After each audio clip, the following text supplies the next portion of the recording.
Hello friends, welcome back. मैं self कंचन और आप देख रहे हैं ब्रेन फूड चैनल। तो फ्रेंड्स, आज की वीडियो में हम HPPSC PGT कॉमर्स यानी कि स्कूल लेक्चरर न्यू कॉमर्स का डिटेल सिलेबस यहाँ पे डिस्कस करेंगे। तो जो चैनल पर नए हैं प्लीज़ मेरे चैनल को सब्सक्राइब जरूर कर लीजिएगा। और अगर आप भी नेट और सेट की प्रेपरेशन कर रहे हो तो इसके लिए भी मैंने डिटेल में सिलेबस दे रखा है, वो वीडियो आप जरूर देख लीजिएगा। उस वीडियो का लिंक भी आपको नीचे डिस्क्रिप्शन बॉक्स में मिल जाएगा। और अगर आपने अभी तक 23 Feb 2020 में जो PGT कॉमर्स का एग्जाम हुआ था वो वीडियो भी नहीं देखी है तो प्लीज वो वीडियो भी जरूर देख लीजिएगा। उसका लिंक भी आपको नीचे डिस्क्रिप्शन बॉक्स में मिल जाएगा। तो चलिए शुरू करते हैं। HPPSC PGT कॉमर्स का सिलेबस डिस्कस करने से पहले मैं आपको बता देती हूँ कि जो सिलेबस है ये आपका 23 Feb 2020 में जो पेपर हुआ था उसके अकॉर्डिंग मैंने यहाँ पे डिस्कस किया है और डिफरेंट सोर्सेज की भी हेल्प ली है। ठीक है, तो ये सिलेबस मैं आपके सामने रख रही हूँ। देखिए फ्रेंड्स, पेपर पैटर्न तो आपको पता है कि पेपर पैटर्न किस तरह से रहता है। ठीक है, आपका जो टोटल मार्क्स जो है 100 मार्क्स के रहते हैं, जिसमें से आपके 15 मार्क्स तो इवैल्यूएशन के रहते हैं, बाकी 85 जो आपका ऑब्जेक्टिव टाइप क्वेश्चन आते हैं। ठीक है, ऑब्जेक्टिव में आपके 85 में से जो 65 रहता है, ठीक है, तो 65 आपका जो सब्जेक्टिव बेस है। ठीक है, सब्जेक्टिव मीन आपकी जो मास्टर डिग्री तक जो भी सिलेबस है, ठीक है, मास्टर डिग्री तक मीन +1 +2 BCom लेवल और मास्टर आपका MCom लेवल, ये सभी से रिलेटेड इसमें क्वेश्चन पूछे गए थे। ठीक है फ्रेंड्स, और बाकी जो आपके 20 क्वेश्चन रहते हैं, ठीक है, 20 क्वेश्चन रहते हैं, वो आपके 10 क्वेश्चन तो आपके HP GK और करंट अफेयर और 10 क्वेश्चन आपके जो इंडिया की GK और करंट अफेयर उसमें से रहते हैं। ओके फ्रेंड्स, यहाँ पे एक बात करूँ तो जो आपका पेपर जो मैंने डिस्कस किया है, अगर आपने वो वीडियो नहीं देखी है, लास्ट ईयर जो पेपर हुआ था 23 Feb को, उसकी मैंने पूरी वीडियो बनाई है। ठीक है, पूरा पेपर वहाँ पे डिस्कस किया है डिटेल में। आपको वहाँ पे जस्ट क्वेश्चन का आंसर ही नहीं देखने को मिलेगा, वहाँ पे मैंने डिटेल में जो है क्वेश्चन का जो है एक्सप्लेनेशन भी साथ में की है। इससे आपके कंसेप्ट ज़्यादा वहाँ पे थोड़े से क्लियर होंगे। ठीक है, तो वो वीडियो ज़रूर देखिएगा आप, कैसा पेपर आया था। तो उसमें देखिए फ्रेंड्स, सबसे ज़्यादा जो क्वेश्चन के पोर्शन थे, ठीक है, 2 मेन जो सब्जेक्ट थे या 2 मेन टॉपिक जो मैं बात करूँ, एक तो आपका टैक्स और दूसरा आपका GST। इन दोनों ही टॉपिक में से अप्रोक्सीमेट 28 से लेके 30 क्वेश्चन इन्हीं में से पूछे थे। ठीक है फ्रेंड्स, मीन 65 में से आप 30 क्वेश्चन रख लो, 30 क्वेश्चन इसी में से पूछे थे, बाकी 35 क्वेश्चन जो बचते हैं वो अदर सब्जेक्ट जो रहते हैं उनमें से पूछा गया था। ठीक है, मीन सबसे ज़्यादा वेटेज जो थी इन्हीं 2 टॉपिक को यहाँ पे दी गई थी। और तीसरे नंबर पे जो क्वेश्चन आपके देखने को मिले थे सबसे ज़्यादा, वो थे आपके फाइनेंशियल अकाउंटिंग से।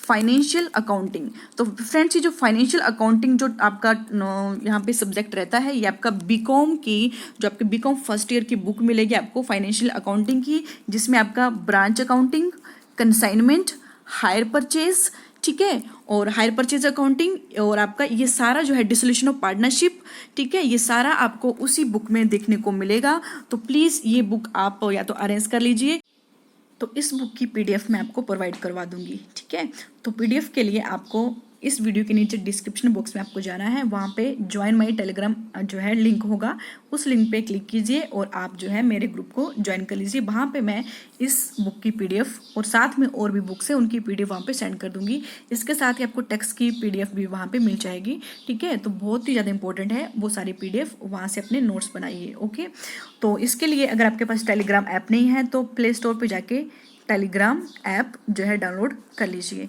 ओके फ्रेंड्स, और इसके लिए जो फाइल होगी वो आपको जो मेन PDF रीडर होगा, अगर PDF रीडर आपके फ़ोन में नहीं है तो इसके लिए भी आपको अडोब एक्रोबैट एक आपका सॉफ्टवेयर है। ठीक है, तो ऐप है वो आपने डाउनलोड कर लेना है। तो ये 2 ऐप, एक टेलीग्राम ऐप अगर नहीं है तो वो, और एडोब एक्रोबैट, ये दोनों डाउनलोड कर लीजिए। ठीक है, तो क्योंकि एडोब एक्रोबैट के माध्यम से ही जो है वो लिंक आपका फाइल का खुलेगा। ओके, तो चलिए शुरू करते हैं। तो चलिए, जो सिलेबस है उसको 3 सेक्शन में डिवाइड किया है, सेक्शन A, B और C। अभी हम सेक्शन A शुरू करते हैं। सेक्शन A में सबसे पहले शुरू होता है आपका बेसिक अकाउंटिंग। तो बेसिक अकाउंटिंग में आपके कंसेप्ट और पोस्टुलेट्स, ड्यूल अकाउंटिंग सिस्टम, ठीक है, जिसमें आप करोगे आपका जो अकाउंटिंग साइकिल्स, ठीक है, accounting cycle, features of accounting, bookkeeping और difference between bookkeeping and accounting, principle of accounting क्या होते हैं, और जैसे कि क्वेश्चन आया था कि accounting is a social science, ठीक है, तो करेक्टरिस्टिक्स ऑफ अकाउंटिंग प्रिंसिपल क्या रहते हैं, और सबसे मेन जो रहते हैं आपके अकाउंटिंग कंसेप्ट एंड कन्वेंशंस, तो आपके कंसेप्ट एंड कन्वेंशन या फिर अजम्पशंस, ठीक है।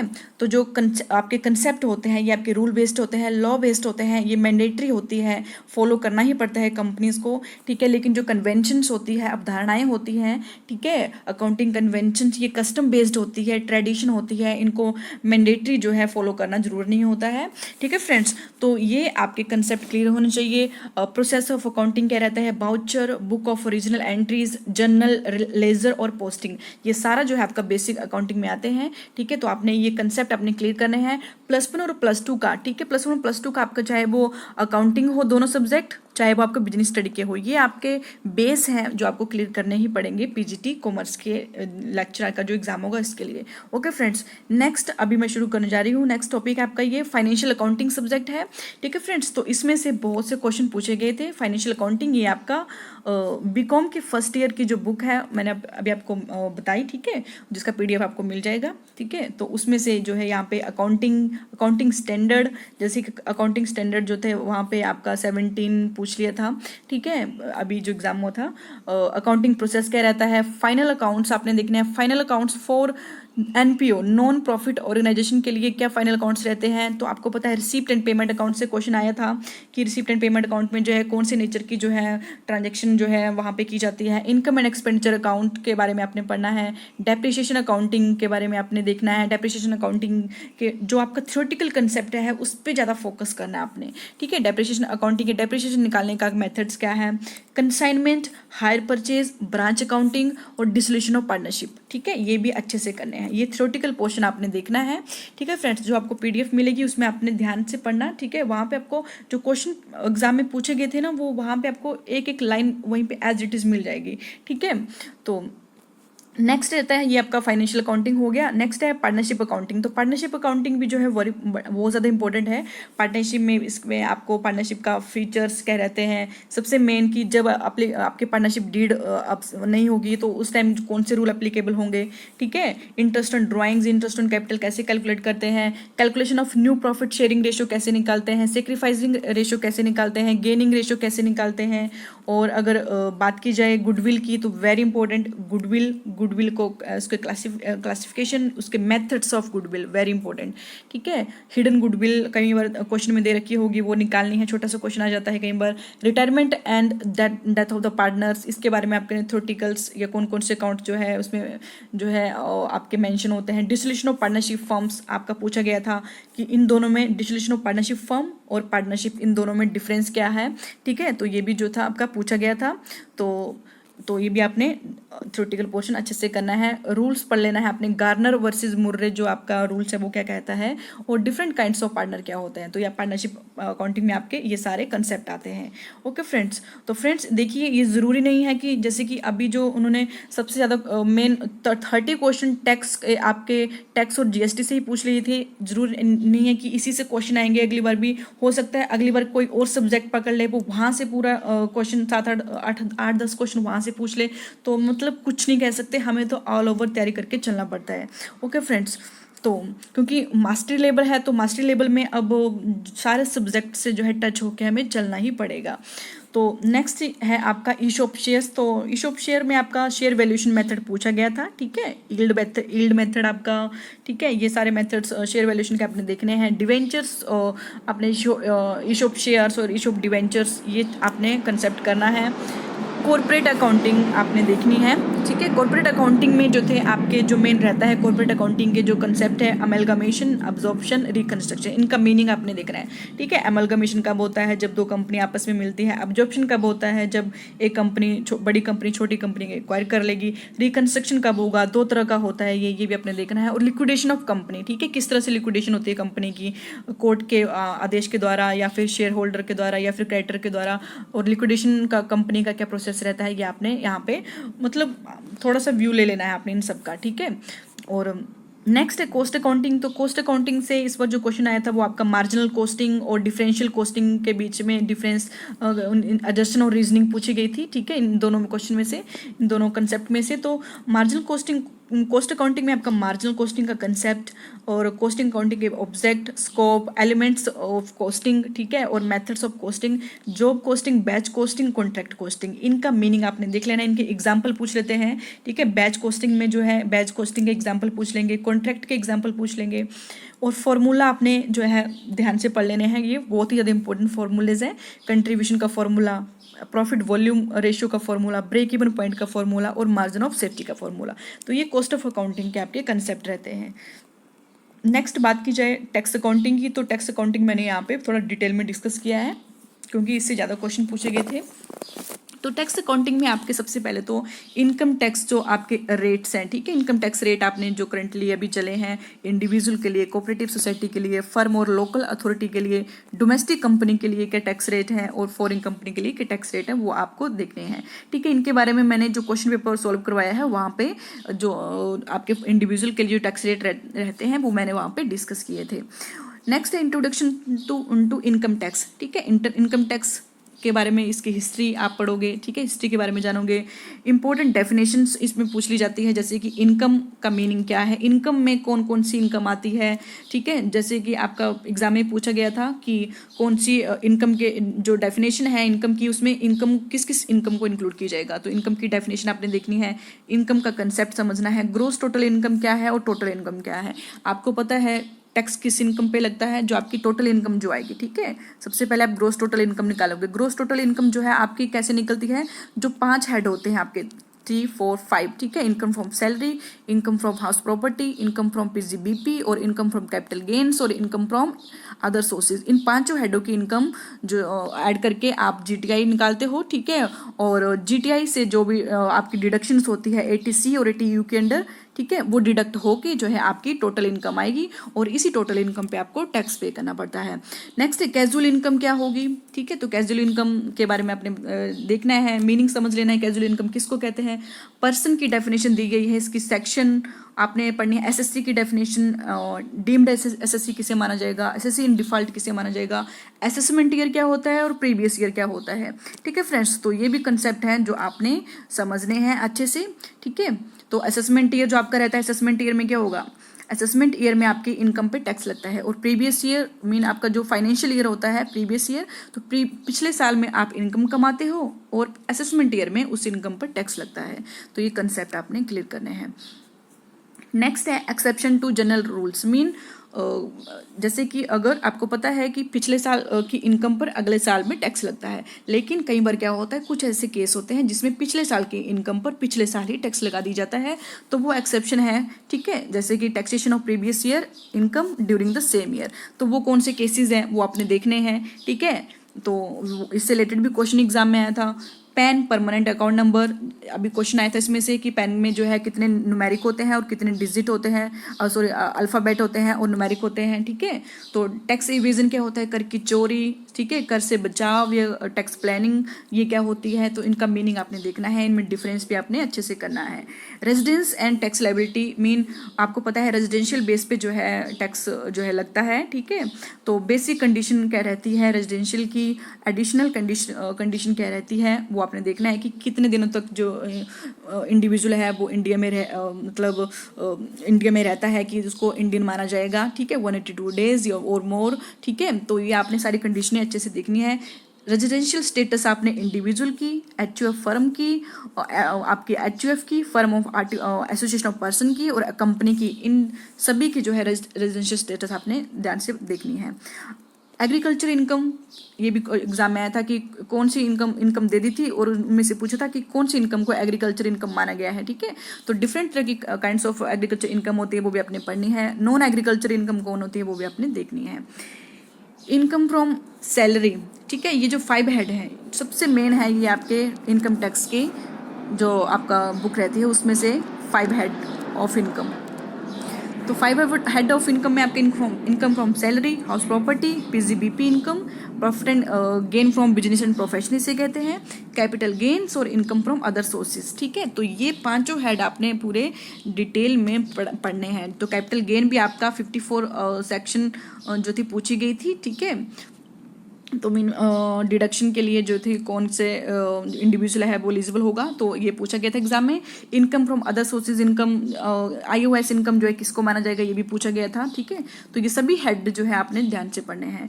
नेक्स्ट है डिडक्शन है, ये 6A चैप्टर में दी गई है। तो डिडक्शन आपको GTI income mean gross total income से मिलती है और 80C से 80U तक डिडक्शनें मिलती है। और मैंने यहाँ पे सारी जो डिडक्शंस 80C से लेकर 80U तक दे रखी है, ये सारी इंपॉर्टेंट है जो यहाँ पे लिखी है। ठीक है, तो अभी आपका जो एग्जाम था उसमें 80TTA के अंडर जो थी आपकी डिडक्शन पूछी गई थी कि 80TTA के अंदर जो है अगर आप जो है सेविंग अकाउंट से आपको इंटरेस्ट मिलता है तो उस पर कितने डिडक्शन मिलेगा, तो ये आपका 10,000 अमाउंट। ठीक है, और अगर TTB की बात की जाए तो TTB आपका ये सीनियर सिटीजन के लिए है और उनको 50,000 तक जो है डिडक्शन मिलती है। ठीक है, तो ये सारी डिडक्शन आपने देखनी है। नेक्स्ट है set of and carry forward, very important. ठीक है, ये भी आपका आया था कि कितने जो भी आपको 5 हेड से जो इनकम होती है उनके लॉसेस को आप कितने सालों के लिए और कहाँ से जो है उनको सेट ऑफ कर सकते हो और कितने सालों के लिए कैरी फॉरवर्ड कर सकते हो, ये भी बहुत इंपॉर्टेंट है। क्लबिंग ऑफ इनकम, ठीक है, छोटा सा कंसेप्ट है, ये भी देख लेना है। एग्जम्पशन फ्रॉम टैक्स, कुछ ऐसी इनकम होती है जिन पे जो है टोटली टैक्स फ्री होती है, मीन एग्जेम्प्टेड होती है, उन पर कोई टैक्स नहीं लगता है। ठीक है, तो वो भी आपने देखनी है। नेक्स्ट है TDS और TCS। TDS क्या होता है, TCS क्या होता है, इसके रेट्स क्या होते हैं, ठीक है, वो आपने पढ़ने हैं। और TDS सर्टिफिकेट, ठीक है, कई बार पूछ लेते हैं ये फॉर्म 16 किसके लिए है, फॉर्म 60 ये किसके लिए है, फॉर्म 16B 16C किसके लिए है, तो ये भी पूछ लेते हैं। एडवांस टैक्स जो है कई बार क्या एडवांस टैक्स आपको पे करना पड़ता है, एडवांस में ही टैक्स पे करना पड़ता है एक्चुअली में। ठीक है, तो ड्यू डेट्स क्या रहती है एडवांस टैक्स पे करने की, वो आपने देखनी है। Filing of income tax returns, ठीक है, इलेक्ट्रॉनिक आपको पता है अब जो है फाइलिंग है। तो ITR की फुल फॉर्म पूछी गई थी अभी एग्जाम में, इनकम टैक्स रिटर्न्स। तो इनकम टैक्स ITR फॉर्म जो है ITR 1, ITR 2, 3, 4, ITR 7 तक होते हैं, वो मैंने जो पेपर था उसमें डिस्कस करे थे सारे। ठीक है, तो तो ये ITR फॉर्म आपने भी देखने हैं, कौन सा फॉर्म किसके लिए होता है। सेल्फ असेसमेंट क्या होती है, बेस्ट जजमेंट असेसमेंट क्या होती है, छोटे से कंसेप्ट है, ये आपने देख लेने हैं। तो इस तरह से आपका टैक्सेशन का रहता है ये। और नेक्स्ट है मैनेजमेंट अकाउंटिंग। तो मैनेजमेंट अकाउंटिंग आपको पता है POSDC मीन प्लानिंग, ऑर्गेनाइजिंग या ऑर्गेनाइजेशन, स्टाफिंग, डायरेक्टिंग, कंट्रोलिंग। तो ये कंसेप्ट आपने पूरे देखने हैं। और टेलर प्रिंसिपल्स आपके साइंटिफिक प्रिंसिपल और हेनरी फ्योल के 14 प्रिंसिपल जो है मैनेजमेंट के बहुत ज़्यादा इंपॉर्टेंट है, ये आपने ढंग से पढ़ लेने हैं। ठीक है, तो सेक्शन B आगे शुरू होती है। तो सेक्शन B में देखिए बिजनेस ऑर्गेनाइजेशन एंड मैनेजमेंट। ठीक है, तो ये जो बुक रहती है इसमें और भी कंसेप्ट आएंगे। ठीक है, तो मैंने कुछ कंसेप्ट यहाँ पे लिखे हैं। फॉर्म ऑफ बिजनेस जो आपका सोल प्रोप्राइटरशिप क्या होती है, पार्टनरशिप, उसके फीचर्स, सब इन सब के फीचर्स आपने देखने हैं। ठीक है, और cooperative society, joint stock companies. ठीक है, अभी जो है आपका नए कंसेप्ट आए हैं LLP, ये हम आगे लास्ट में लीगल एस्पेक्ट्स ऑफ बिजनेस दे रखा है, वहाँ पे मैंने डिस्कस किया है LLP एक्ट। ठीक है, तो इसके बारे में भी आपने पढ़ना है।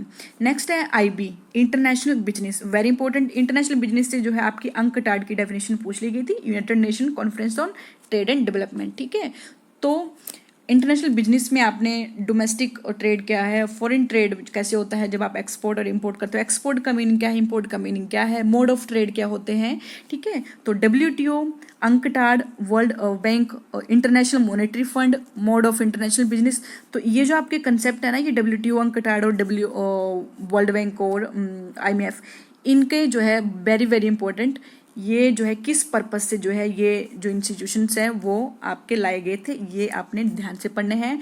कब इनको लाया गया था, इनके जो डेट्स हैं, ईयर हैं, वो आपने याद रखनी है, और किस पर्पस के लिए, इनके फीचर्स, ऑब्जेक्टिव मेन है।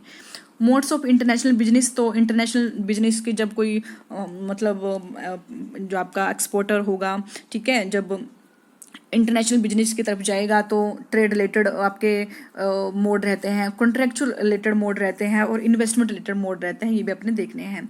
बिजनेस इन्वायरमेंट वेरी इंपॉर्टेंट आपका ये रहता है। ये इन्वायरमेंट में आपका फैक्टर्स ऑफ इन्वायरमेंट आते हैं, इसमें आपके इंटरनल और एक्सटर्नल फैक्टर्स, एक्सटर्नल में मैक्रो और माइक्रो वेरी इंपॉर्टेंट। ठीक है, कैपिटलिज्म, सोशलिज्म, मिक्स्ड इकोनॉमी, इनके फीचर्स तीनों के। ठीक है, तो ये भी इंपॉर्टेंट है।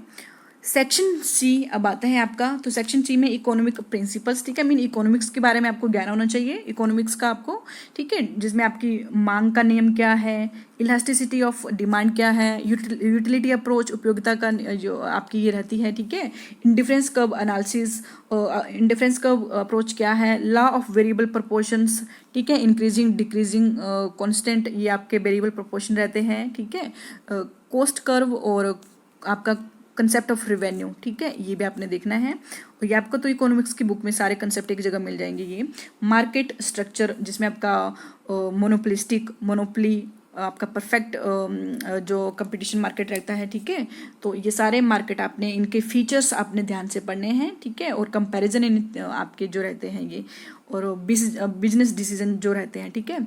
प्राइसिंग मेथड्स पूछा गया था आपका, ठीक है, जब एक प्रोडक्ट जो है बन के तैयार होता है तो उसकी कॉस्ट प्लस उसमें जो है जो भी आपका मार्कअप प्राइसिंग जो था पूछा गया था एग्जाम में, ठीक है, मार्कअप प्राइसिंग का मेथड कैसे होता है। तो डिफरेंट प्राइसिंग मेथड होते हैं वो आपको इकोनॉमिक्स में देखने को मिलेंगे, ठीक है फ्रेंड्स। बात की जाए स्टैटिस्टिकल मेथड्स की, तो मीन स्टैटिस्टिक्स में आपकी सांख्यिकी आएगी। सांख्यिकी में आपने सांख्यिकी के जो मेजर्स ऑफ सेंट्रल टेंडेंसी, केंद्रीय प्रवृत्ति के माप, जिसमें आपका मीन मीन मीडियन और मोड, ठीक है, ये, और आपका हार्मोनिक मीन्स, जियोमेट्रिक मीन्स, इनके बारे में थोड़ा सा आपने आइडिया लेना है। कोरिलेशंस, रिग्रेशन एनालिसिस, प्रोबेबिलिटी थोड़ा सा आपने देखना है, और डाटा कलेक्शन कैसे होती है, प्राइमरी सोर्सेज सेकेंडरी सोर्सेज कौन से होते हैं, ये आपने इनमें स्टैटिस्टिक्स में पढ़ना है। ओके फ्रेंड्स, और आपके जो पैरामीट्रिक नॉन पैरामीट्रिक टेस्ट होते हैं उसके बारे में भी, क्योंकि आपने ये सारा एमकॉम में पढ़ा ही है। ओके, मार्केटिंग मैनेजमेंट है, तो मार्केटिंग मैनेजमेंट में भी जो है आपने मार्केटिंग जो थी आपका कंसेप्ट इसका क्या रहेगा, इवोल्यूशन कैसे आएगी थी, मीन सबसे पहले जो थी, पहले तो सिर्फ प्रोडक्शन बेस पे ही था, मीन प्रोडक्शन करते जाओ, ठीक है, फिर प्रोडक्ट बेस पे आया, फिर आपका मार्केटिंग कंसेप्ट आया, फिर आपका मार्केटिंग के बाद जो था आपका ये कंज्यूमर बेस्ड हुआ, ठीक है। तो मीन ये सारा जो था आपका इवोल्यूशन ऑफ मार्केटिंग रहता है वो, ठीक है, वो आपने देखना है। मार्केटिंग मिक्स जिसमें आपके सारे ये 4 P's आते हैं, प्रमोशन मिक्स, ठीक है, एडवर्टाइजमेंट वगैरह, पब्लिक रिलेशंस, और ठीक है, ये सारे उसमें आएंगे, sale promotions. STP very important. STP क्या होता है, STP का मीनिंग है आपका S फॉर आपका ये सेगमेंटेशन, T फॉर टारगेटिंग, और P फॉर पोजीशनिंग, ठीक है। तो देखिए इसमें जो है STP में क्या रहता है, सिंपल, इसमें जो है मार्केट को जो है आपका होल मार्केट को जो है, जैसे कि मैंने 4 भागों में बांट दिया, ये सेगमेंट कर दी। सेगमेंट करने के बाद जो थी क्या किया था, एक पर्टिकुलर जैसे कि A, B और C और D, एक मार्केट को, मीन एक पर्टिकुलर सेक्टर को उठाया जाएगा, मीन उसको टारगेट किया जाएगा। मान लीजिए मैंने C और B इन दोनों जो आपके सेक्टर हैं इनको मैंने टारगेट किया, मीन अब इन्हीं लोगों की जो नीड्स होगी उसके अकॉर्डिंग जो है मैं इन्हीं लोगों की नीड्स को पूरा करूँगी, उनके अकॉर्डिंग क्या वो चाहते हैं, ठीक है। तो उनके इसके लिए फिर टारगेटिंग के बाद जब ये दोनों को टारगेट करूँगी तो उसके बाद जो है इनके दिमाग में उस प्रोडक्ट के बारे में पोजीशनिंग करना। पोजीशनिंग मीन अब जो मैंने प्रोडक्ट तैयार किया उसके बारे में लोगों तक पहुंचाना, ठीक है, तो वो आपकी पोजीशनिंग कहती है। लोगों के दिमाग में अपने प्रोडक्ट की इमेज को बिठाना, दैट इज पोजीशनिंग। तो STP जो है आपने देखना है, ठीक है। तो मार्केटिंग हो गया। ह्यूमन रिसोर्स मैनेजमेंट, तो HRM में आपका ह्यूमन रिसोर्स प्लानिंग कैसे होती है, recruitment, selection, training and development, ठीक है, जॉब एनालिसिस, परफॉर्मेंस अप्रेजल जब होती है, इसके डिफरेंट मेथड्स होते हैं, 360 डिग्री अप्रेजल, ठीक है, ये सारा आपने उसमें देखना है मेथड्स। कंपनसेशन मीन उनको बेजेस और सैलरी दी जाती है, कंपनसेशन एक्ट आपका इसमें, ठीक है, तो मिनिमम वेजेस एक्ट वगैरह, ठीक है, ये सारा आपने वहाँ पे देखना है। कलेक्टिव बार्गेनिंग, तो ह्यूमन रिसोर्स मैनेजमेंट में आपको ये देखने को मिलेगा, ठीक है। तो BCom की बुक्स में आपको ये मिल जाएगा सारा, ठीक है, छोटी छोटी बुकें होती है HRM की, ठीक है, वहाँ से आपने ये कर लेना है। Financial management very important. Financial management जो थे, क्योंकि अब आपको पता है कॉमर्स है तो फाइनेंस, तो फाइनेंस रिलेटेड जो सब्जेक्ट है वो तो होगा ही, तो बिजनेस फाइनेंस भी से कहते हैं। तो फाइनेंशियल का जो कैपिटल स्ट्रक्चर क्या रहता है, मीन कैपिटल स्ट्रक्चर्स, ठीक है, डेट और इक्विटी, इसमें आप कहते हैं सारे कैपिटल बस्टिंग, ठीक है, लॉन्ग टर्म डिसीजन होते हैं, ये कौन सी एसेट्स में पैसा लगाना है। कॉस्ट ऑफ कैपिटल्स, हर एक आपकी कॉस्ट ऑफ कैपिटल्स में आपके cost of retain earning, cost of preference share, cost of equities, cost of debenture सारे आएंगे।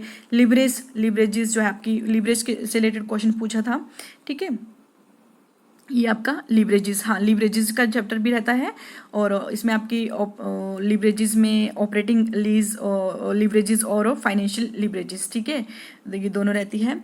नेक्स्ट है लीज फाइनेंसिंग। तो लीज फाइनेंसिंग आपकी ऑपरेटिंग लीज और फाइनेंशियल लीज, ठीक है, ये रहती है। तो लीज से रिलेटेड भी क्वेश्चन पूछा था, तो ये लीज का चैप्टर भी आपने देखना है। Working capital very important, short term capital decision होते हैं ये, ठीक है, शॉर्ट टर्म के लिए। और डिविडेंड पॉलिसी, ठीक है, डिविडेंड को बांटें या फिर उसको रिटेन करके रख लें।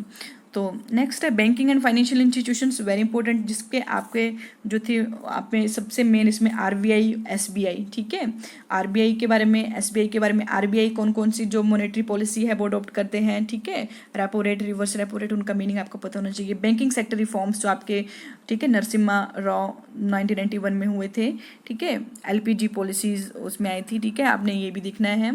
फाइनेंशियल मार्केट्स क्या होते हैं, फाइनेंशियल इंस्टीट्यूशन कौन से होते हैं, financial market, capital market, money market, ठीक है। फाइनेंशियल इंस्टीट्यूशंस आपके ये banking sector, commercial bank, non banking financial institution, ठीक है। सेबी के बारे में अच्छे से पढ़ना है। सेबी जो है इन्वेस्टर के इंटरेस्ट के लिए इसको लाया गया था।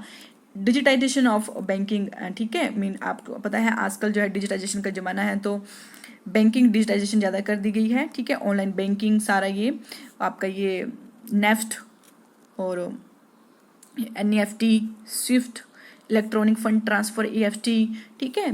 तो इंश्योरेंस के जो प्रिंसिपल रहते हैं वो आपने देख लेने हैं। फाइनेंशियल स्टेटमेंट एंड एनालिसिस, तो फाइनेंशियल स्टेटमेंट एंड एनालिसिस रहता है वेरी इंपॉर्टेंट, ठीक है, ये तो आपने शुरू से किया है। Fund flow statement, cash flow statement और आपका राशन, ये रेशियो एनालिसिस है, ठीक है, रेशियो एनालिसिस। तो फंड फ्लो स्टेटमेंट में आपको पता है फंड, इसमें आपने नॉर्मल समझना है कि फंड का मीनिंग क्या होता है, ठीक है। कैश फ्लो स्टेटमेंट में 3 मेन एक्टिविटी आती है, operating activities, investing and financing activities, तो इससे रिलेटेड भी क्वेश्चन पूछा था, ठीक है। रेशियो एनालिसिस में आपके लिक्विडिटी रेशो, प्रॉफिटेबिलिटी रेशो और डेट इक्विटी रेशो, ये सारी रेशोज के फॉर्मूले आपने देखने हैं। और क्वेश्चन एग्जाम में जो था इसका एक क्वेश्चन भी आया था, ठीक है, करंट लायबिलिटी निकालनी थी उसमें, ठीक है। तो रेशो एनालिसिस भी आपने करना है। लास्ट है आपका ये लीगल एस्पेक्ट्स का। तो लास्ट है लीगल एस्पेक्ट्स ऑफ बिजनेस। तो लीगल एस्पेक्ट्स में आपके जितने भी लॉ हैं, चाहे वो इंडियन कॉन्ट्रैक्ट एक्ट 1872 है, ठीक है, कंपनी एक्ट 2013 है, जीएसटी एक्ट, ठीक है, गुड्स एंड सर्विस टैक्स, ठीक है। तो जीएसटी है, तो जीएसटी के बारे में यहाँ पे मैंने लिखा है। तो देखिए जीएसटी का इंट्रोडक्शन कि कब जो था इंडिया में लाया गया था, तो आपको पता है 1 जुलाई 2017 में। टैक्सेशन प्रिंसिपल क्या रहता है इसका, डेस्टिनेशन बेस्ड होता है ये मेन, जहाँ पे इसकी सप्लाई होगी, जहाँ पे गुड्स और सर्विस कंज्यूम की जाएगी, वहीं की गवर्नमेंट ये टैक्स लगाएगी। ओके, तो नेक्स्ट है साइलेंट फीचर्स ऑफ जीएसटी। सभी क्वेश्चनों के आंसर आपके इसी में मिल जाएंगे, साइलेंट फीचर्स ऑफ जीएसटी, ये कर लीजिए अच्छे से। पावर टू लेवी जीएसटी, तो किस किस के पास होती है आपको पता है, ड्यूल मॉडल बेस्ड है ये। और ड्यूल मॉडल कहाँ से लीजिए, कनाडा बेस्ड है, मतलब ड्यूल मॉडल का मतलब सेंट्रल और स्टेट दोनों मिलकर इकट्ठे मिलकर जीएसटी लगाएगी। टैक्सेबल इवेंट्स अंडर जीएसटी क्या रहते हैं, ड्यूल जीएसटी मॉडल्स का मीनिंग क्या है, ठीक है। और इंटर स्टेट सप्लाई कब होगी और इंटर स्टेट सप्लाई कब होगी, ये आपको पता होना चाहिए, ठीक है। Central GST, state GST, UT GST, integrated GST, ठीक है, ये सब आपको पता होना चाहिए। जीएसटी के बेनिफिट क्या रहते हैं और जीएसटी किस पे एप्लीकेबल नहीं होता है, तो यहाँ पे मैंने लिखी वहाँ पे जो आइटमें हैं जिन पे जीएसटी एप्लीकेबल नहीं होता है वो है alcohol, liquor, petroleum products, money, security और इलेक्ट्रिसिटी। इन 5 आइटम पे ये जीएसटी लागू नहीं होता है, ठीक है। और गुड्स की क्लासिफिकेशन और सर्विस की क्लासिफिकेशन की गई है जीएसटी के अंडर एचएसएन और सैक की, ठीक है। हार्मोनाइज सिस्टम ऑफ आपका नोमेनक्लेचर और आपका ये सर्विस अकाउंटिंग कोड, ठीक है, ये आपका गुड्स के लिए और ये सर्विस के लिए आपका कोड है, ठीक है, क्लासिफिकेशन किया गया है। कंपोजिशन स्कीम अंडर जीएसटी क्या रहती है, ठीक है। कुछ स्टेट्स हैं, 11 स्टेट आई थिंक, जिनके लिए कंपोजिशन जो स्कीम दी गई है जीएसटी के अंडर, तो वो क्या रहती है वो भी आपने देखनी है, उनका मीनिंग क्या है और कितनी कितनी अमाउंट उनकी कंपोजिशन स्कीम रहती है। तो नेक्स्ट है, अब ये तो जीएसटी एक्ट हो गया, अभी नेक्स्ट है आपका एलएलपी एक्ट 2008, ये भी आपने पढ़ना है, इसके features. Sale of goods act 1930, ये भी आपने देखना है। कंपटीशन एक्ट, ठीक है, किसको रिप्लेस करके आया था, ये एमआरटीपी एक्ट को रिप्लेस करके आया था। यहाँ पे एक और है फेरा और FEMA, foreign exchange management act, ठीक है, इसको आपका आरबीआई जो है इनको कंट्रोल करती है, तो ये भी आपने पढ़ना है। और कंपटीशन एक्ट हो गया। नेगोशिएबल इंस्ट्रूमेंट में आपके cheque, promissory note, bill of exchange, ये देखने हैं, ठीक है। इन तीनों की जो पार्टीज रहती है, किस में कितनी पार्टी रहती है, ठीक है। राइट टू इन्फॉर्मेशन 2005 और इन्फॉर्मेशन टेक्नोलॉजी 2000, ठीक है, एक्ट। ये सारे इंपॉर्टेंट एक्ट हैं जो जिनके बारे में आपको नॉलेज होना बहुत ज़रूरी है, ठीक है। इनसे कहीं से भी क्वेश्चन ये पूछ सकते हैं। तो फ्रेंड्स ये सारा सिलेबस था पीजीटी कॉमर्स का HPPSC शिमला वालों की जो तरफ से, तो ये है ही है, ठीक है। लेकिन उन्होंने जो था आपको पता है जस्ट उन्होंने सिर्फ इतना ही लिखा है 2 लाइनों में कि जो आपका सिलेबस है वो आपका मास्टर डिग्री तक होगा, बस इतना ही लिखा है, ठीक है। इसके आगे जो है उन्होंने कुछ मेंशन नहीं किया है। और तो फिर इसी को ध्यान में रखते हुए मैंने ये सिलेबस जो है यहाँ पे क्रिएट किया है ताकि जो है आपको हेल्प मिले इससे। ओके फ्रेंड्स, तो फ्रेंड्स आप ज़रूर जो है टेलीग्राम ऐप को जो है डाउनलोड करके इस चैनल मेरे जो ग्रुप है उसको ज्वाइन कर लीजिए। वहाँ पे मैं जो भी मेरे पास जो PDF फाइलें होगी बुक्स की, ठीक है, वो वहाँ पे मैं डाल दूँगी, ठीक है। तो आई होप आपको वीडियो अच्छी लगी हो। कैसी लगी हो आपको वीडियो कमेंट करके ज़रूर बताइएगा और ख्याल रखिए अपना। धन्यवाद।